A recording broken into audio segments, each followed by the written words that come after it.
কোচবিহারের তুফানগঞ্জে ডাম্পার সহ ভেঙে পড়ল সেতু।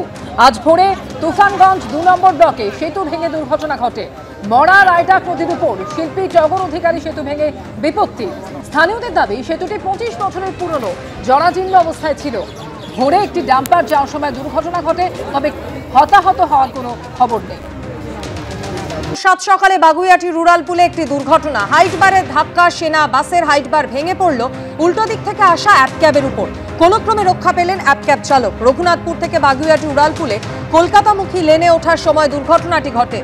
হাইটবারে ধাক্কা মেরে আটকে যায় একটি সেনা বাস। পরে পুলিশ এসে সেনা গাড়িটিকে এলাকা থেকে সরিয়ে নিয়ে যায়।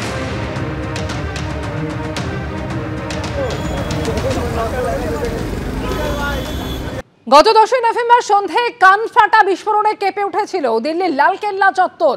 যে ঘটনায় প্রাণ হারিয়েছিলেন 13 জন, আহত হয়েছেন বহু মানুষ। আর সেই বিস্ফোরণের অভিঘাত কেমন ছিল তা বোঝা যাবে এই সিসিটিভি ফুটেজে নজর রাখলে।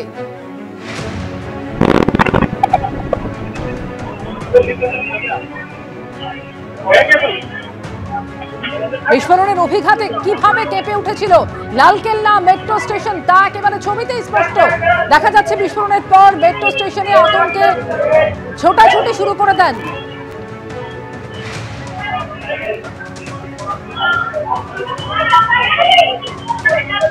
সিসিটিভি ফুটেজে যে ছবি ধরা পড়েছে সেখানে বিস্ফোরণের পর কিভাবে আওয়াজ শোনা যায় এবং কেঁপে ওঠে সেটা একেবারে এই ছবি দেখলে স্পষ্ট হচ্ছে।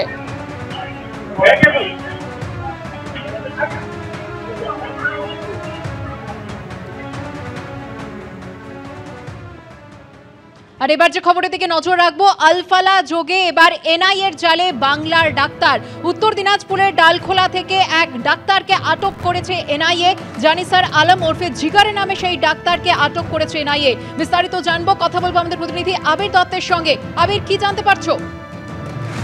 দেখো, তোমাকে জানাই যে গতকাল সকালবেলায় কিন্তু উত্তর দিনাজপুরের ডালখোলায় পৌঁছে যায় দিল্লি স্পেশাল ব্রাঞ্চের কিছু অফিসার এবং এনআইএ আধিকারিকেরা এবং তাদের একটি বিশেষ দল। তারা এখানে আসেন মূলত 2024 সালে আলফালা ইউনিভার্সিটি থেকে পাশ করেছিল এক যুবক, যে লুধিয়ানাতে ছাত্র, কিন্তু তার আদি বাড়ি এই উত্তর দিনাজপুরের ডালখোলার সোনাল গ্রামে।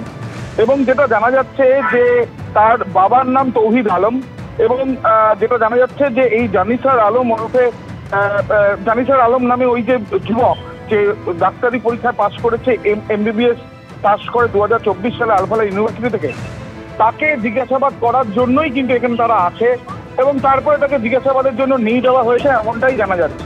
এবং গত 12 তারিখ, সে চলতি মাসের 12 তারিখেই বুধবার গ্রামের বাড়িতে আসে এবং তাদের একটা অনুষ্ঠানও ছিল, বিয়ের অনুষ্ঠান, এমনটাই জানা যাচ্ছে।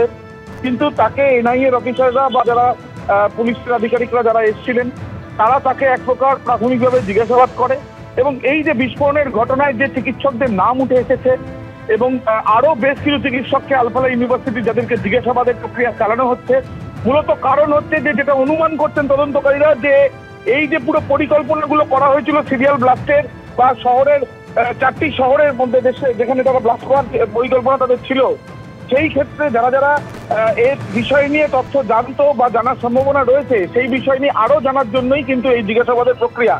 এই যে চিকিৎসক যাকে যে গত 12 তারিখেই ঘটনার পর গত 12 তারিখেই সেই গ্রামের বাড়িতে ফেরে এবং তারপরে তার মোবাইল টাওয়ার লোকেট করে এবং তার কোথায় সে রয়েছে লোকেশন ট্র্যাক করেই সেখানে আসা হয় এবং তারপরে তাকে নিয়ে যাওয়া হয়েছে। তাকে এখন জিজ্ঞাসাবাদ করা হচ্ছে বলে জানা যাচ্ছে সূত্র মারফত। ধন্যবাদ আবির।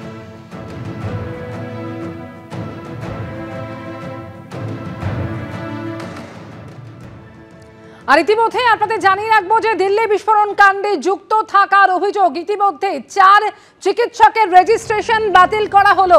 দিল্লি বিস্ফোরণ কাণ্ডে যুক্ত থাকার অভিযোগে 4 চিকিৎসকের রেজিস্ট্রেশন বাতিল করা হলো। মুজাম্মিল, আদিল, শাহিন এবং মুজাফফর আহমেদ, তাদের রেজিস্ট্রেশন বাতিল করলো ন্যাশনাল মেডিকেল কাউন্সিল। সমস্ত রাজ্য মেডিকেল কাউন্সিলগুলোকে এই সিদ্ধান্ত জানানোর নির্দেশ দেওয়া হয়েছে।